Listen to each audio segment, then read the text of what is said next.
असलामुअलैकुम। तव्हां ॾिसी रहिया आहियो TN न्यूज़। ख़बर शामिल करियूं था दाबेची खां।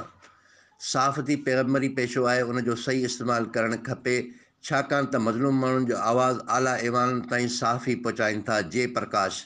धरती धड़ियनि लाइ पंहिंजी धरती तंग कई वई आहे। बैरिया टाउन जे कब्ज़े खां पोइ ठटे जी साहिली पटीअ ते संबधूं कयूं पियूं वञनि। लेखक गुलहसन कलमती साफ़ ई वाहिद आहिनि जेके पंहिंजे कलम जी ताक़त सां धरतीअ जे मज़लूम धरती धड़ियनि जी ॻाल्हि कनि था। इक़बाल जाखरो। हितां जे वॾेरनि चूंडियल नुमाइंदनि जे करे अॼु धरती धणी पंहिंजी धरतीअ ते निंदण खां लॻा पिया आहिनि। असांखां पंहिंजा सभु वसीला खसिया पिया वञनि। जलाल शाह। हिन वक़्तु एकिते इतिहाद जी ज़रूरत आहे, जंहिंसां ई पंहिंजी धरती बची सघे थी। ख़ुदा ॾिनो शाह। साफ़त मुकमल तौर ते यरगमाल बणिजी चुकी आहे। गुज़िरियल 1.5 साल खां मरीर प्रेस क्लब जी बाडी अणपूर बणियल आहे। मीर ज़ुल्फ़कार। ख़बर मूजिबि दाबेची प्रेस क्लब पारां हैदराबाद यूनियन ऑफ जर्नलिस्ट ज़िले ठटे सुजावल ऐं ज़िले Malir young social network Sakro coastal Sujag forum Sakro जी 2021 जे चूंडियल उहिदेदारनि जी मान में आजियाणो ॾिनो वियो, जंहिंमें सहाफ़ियनि, सियासी, समाजी अॻुवाननि, कॉन्ग्रेस पार्टियुनि जे अॻुवाननि शिरकत कई। इन मौक़े ते हैदराबाद यूनियन ऑफ जर्नलिस्ट जे सदर जयप्रकाश, लेखक गुलहसन कलमती, ख़ुदा ॾिनो शाह, महबूब बिरोई, इक़बाल जाकरो, इल्मदीन रिंद, जलाल शाह चयो त हिन वक़्तु मुल्क ते ग़लति हुकुमराननि जे सबबि सच लिखणु गुनाह बणिजी वियो आहे। सच लिखण जी रस्ता रोक करण लाइ सिंध जे सहाफ़ियनि ख़िलाफ़ मुख़्तलिफ़ माफ़िया मुनज़म तरीक़े सां कार्रवायूं करे रहियूं आहिनि, जंहिं करे सहाफ़ियनि लाइ ख़तरा वधी विया आहिनि। हिन वधीक चयो त सहाफ़त पैगम्बर वारो पेशो आहे, पर अॼुकल्ह डिमी PDF अख़बारनि ऐं वेब चैनलनि सहाफ़त खे बदनाम करे रहिया आहिनि। जेके सहाफ़त करणी आहे, हितां जे सहाफ़ियनि खे फ़क़ीर मोहम्मद लाशारी जहिड़ो साफ़ी थियणो पवंदो। ॿधी एको करणु पवंदो। सहाफ़त मां कारियूं रिढनि खे ॿाहिरि कढणो पवंदो। अहिड़े सूरतहाल में सिंध जे सहाफ़ियनि खे पंहिंजूं सिफ़ूं दुरुस्त करणियूं पवंदियूं। असीं सिंध जे सहाफ़ियनि जी वसी इताद लाइ कोशां आहियूं त जीअं सहाफ़ियनि जे तहफ़ुज़ ऐं संदनि जाइज़ मसइलनि जे हल लाइ जदोजहद जा मरला शुरू कंदासीं, जंहिं तहत चइनी सूबाई असेंबलियुनि अॻियां धरणा हया वेंदा। इन खां अॻु मीर ज़ुल्फ़कार ख़िताब कंदे चयो त दाबेची जी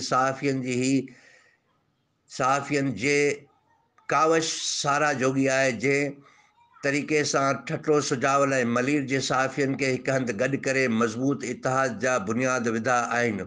इन वधीक चयो त अॼु जे दौर में ज़ुल्म ऐं ज़्यादतियुनि ख़िलाफ़ु साफ़ी वाहिद मोर्चो आहिनि, जितां ज़ालिम मज़लूम माण्हुनि पंहिंजो केस विढ़ी रहिया आहिनि।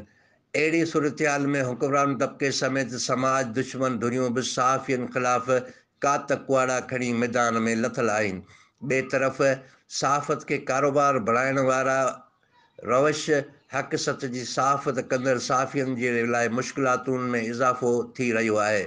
70 ऐं 99 वारे ॾहाके खां वधीक 2021 जो साल सहाफ़ियनि लाइ ख़तरनाक साल साबित थींदो। अहिड़ी ख़तरनाक ऐं ॾुखे दौर में सहाफ़ियनि खे मज़बूत सगारो करण जी ज़रूरत आहे। इन मौक़े ते इक़बाल जाखरो चयो त सहाफ़त हिकु अज़ीम पेशो आहे, जंहिं ज़रिए समाज जी भलाई जी जंग विड़ी सघिजे थी। ठठो ज़िलो दिलेर माण्हुनि जो ज़िलो आहे। हिते यादर मोहम्मद जलालाणी जहिड़े सहाफ़ियनि जी सख़्तु ज़रूरत आहे। ठटे जा सहाफ़ी बि जमहूरी जदोजहद में आमरीत जो शिकार रहिया आहिनि। हिन वक़्तु ठटे जे सहाफ़ियनि ते वधीक ज़िम्मेवारी आइद थिए थी त आवाम सां थींदड़ ज़्यादतियुनि ते उन्हनि जे आवाज़ बुलंद कनि। हिन वधीक चयो त हिते धारियुनि जूं वॾियूं यलगारूं लथल आहिनि, जेके अरगून तुर्खाननि वारो कमु शुरू करे ॾिनो आहे। कराची ते कब्ज़े खां पोइ हाणे ठटे ज़िले जी कोस्तानी ऐं साहिली पटीअ ते तरक़ीअ जी आड़ में कब्ज़े जा मनसूबा जोड़िया पिया वञनि।